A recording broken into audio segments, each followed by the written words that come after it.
Vamos a nuestra Biblia, al libro de Juan. Juan se encuentra en el Nuevo Testamento, es uno de los 4 evangelios. Y nuestra lección se centra en este milagro de Jesús, que es conocido como la alimentación de los 5,000. Pero hoy nos vamos a enfocar más en la vida del niño que aparece en esta historia. Desde el versículo 1, ¿ok? Les voy a leer unos versículos y ustedes tienen que ir poniendo muchísima atención porque en la pantalla van a ir saliendo unas imágenes que traigo preparadas para ustedes. ¿De acuerdo? Dice así: después de esto, versículo 1, Jesús fue al otro lado del mar de Galilea, el de Tiberias. O sea, nos está diciendo después de esto, pasó algo antes de eso. Y si ustedes van a los capítulos anteriores, Jesús estaba sanando enfermos, había curado al paralítico de Betesda, o sea, de una ciudad, lo había levantado, había hecho ya grandes cosas. Jesús ya era conocido por lo que estaba haciendo. Y miren ahí cómo está Jesús en la imagen que les estoy mostrando.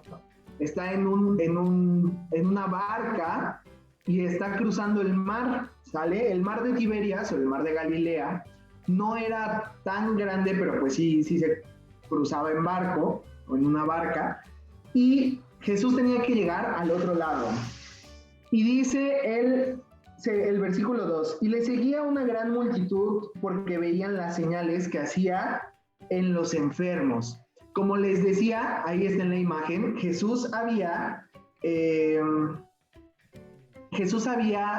curado ya a muchos enfermos, había levantado a gente que estaba ya paralítica, había sanado ciegos. Imagínense las enfermedades que existían en ese entonces, no piensen en el COVID, por ejemplo, no piensen en las enfermedades actuales, sino las de ese entonces. Jesús ya las había sanado y ya había como que mucha gente hablaba de esto, ¿sale? O sea, ya la gente lo conocía por esto.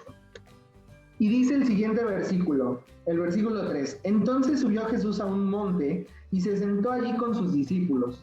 Recordemos, niños, que los discípulos era todo este grupo de personas, estos 12 hombres que eran los seguidores de Jesús y que eran como las personas que le iban dando o que estaban con él a lo largo de las cosas que él hacía. Ajá. Entonces nos dice este versículo, el versículo 3, que se sentó con ellos. Y dice el versículo 5, nos saltamos al 5. Cuando alzó Jesús los ojos y vio que había venido a él gran multitud. Ok, imagínense esta escena. Está Jesús con sus amigos, aquí lo podemos ver, a Jesús con sus discípulos, y al fondo, aquí donde les estoy señalando con el cursor, había una gran multitud que se empezaba a acercar. Pues Jesús lo primero que hace al ver a toda esta gente es pensar, ¿qué les vamos a dar de comer?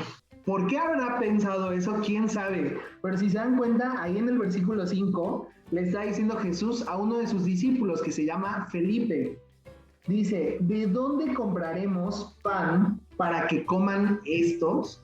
O sea, lo primero que Jesús piensa al ver a toda esa gente acercarse es de dónde nosotros vamos a sacar dinero para comprar pan y que toda esta gente coma. Más adelante nos dice la cantidad de personas que venían. Bueno, nos dice que eran 5,000 hombres, pero en realidad no están contando ni a las mujeres ni a los niños, porque seguramente estos hombres venían con sus familias. Así que, por lo menos, niños, había 5,000 personas ahí. Toda esa gente, Jesús estaba pensando en qué era lo que se les iba a dar de comer. Pero nos dice el versículo 6, escuchen, pero esto decía para probarle, porque él sabía lo que debía de hacer.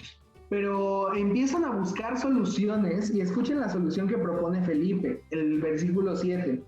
Felipe le respondió, 200 denarios de pan no bastarían para que cada uno de ellos tomase un poco. O sea, Felipe lo primero que hace es empezar a sacar cuentas.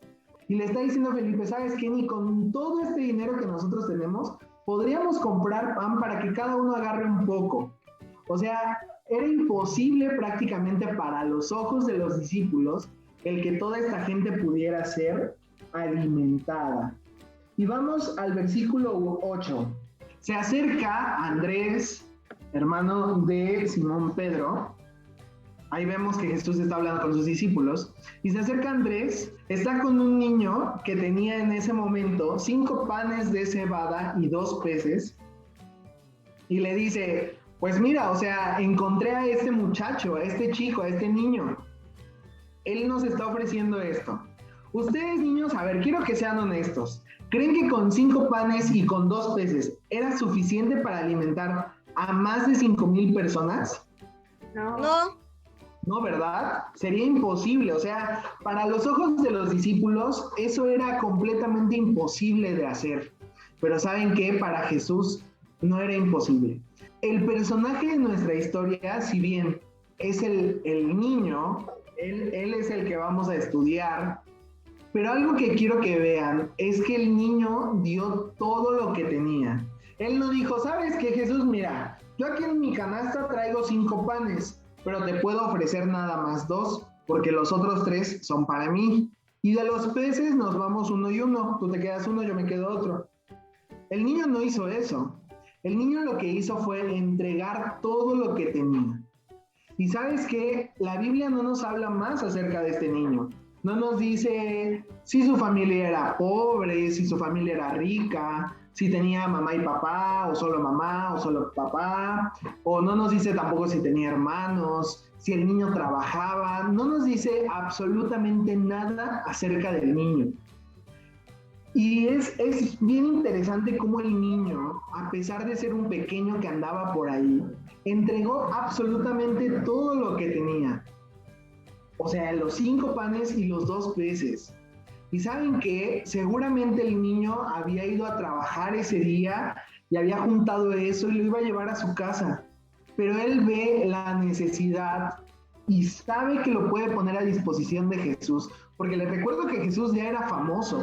Ya se empezaba a escuchar mucho acerca de Jesús y la gente ya sabía los milagros tan grandes que hacía. Entonces, imagínense este niño poniendo todo a disposición de Jesús. Algo importante que nos enseña esta lección es que nosotros lo que tenemos o lo que somos lo debemos de entregar a Dios para que Él sea el que obre. Y esto nos da una lección. No sabemos si ese alimento era todo el alimento de la semana para su casa. No sabemos si eso lo iba a vender por mucho dinero. La Biblia no nos da esos detalles, pero el niño se desprendió de todo lo que tenía. Y sabes que ese niño fue creado con un propósito. Yo aquí les puse a un niño y a una niña pensando en que regularmente siempre tenemos niños y niñas en la lección, pero pues ahorita somos puros niños. Y niños, quiero que sepan lo siguiente. Dios creó a este muchacho, a este niño, con un propósito. La Biblia no nos dice su nombre, no nos cuenta más acerca de él, pero fue parte de un momento importante en el ministerio del Señor Jesús. Y quiero que vean la bendición tan grande que fue. Pero algo importante, fue utilizado por Dios siendo un niño varón, ¿ok? La Biblia sí especifica que fue un muchacho. No dice algún infante, alguna persona que anduviera por ahí, no, o sea, nos hace ver que fue un niño varón. Y esto nos habla acerca de, fue creado con un propósito en específico, y que si las cosas hubieran sido distintas, que si el niño no hubiera sido un niño, hubiera sido una niña, tal vez no hubiera podido, no sé, trabajar para conseguir esto, tal vez la historia sería distinta. Y quiero que vean ustedes esto bien importante. Ustedes han sido creados como niños con un propósito. ¿Cuál es? No lo sé. ¿En qué se van a desarrollar? Tampoco lo sé.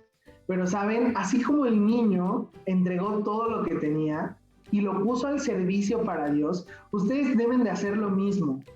Ustedes pueden decir, no, pero es que yo estoy muy pequeño. Hay distintas formas en que nosotros podemos entregar lo que tenemos y dárselo completamente a Dios. Entonces, este niño seguramente creció y siempre tuvo seguramente este recuerdo de haber sido parte importante o haber sido una pequeña parte, o no sé ustedes cómo lo quieran ver, pero yo creo que sí fue una parte importante del ministerio de Jesús. Así de la misma forma, nosotros podemos ser parte en la obra de Dios. Nada más es cosa de que ustedes tomen estas acciones para hacer realmente lo que Dios quiere en cada uno de ustedes.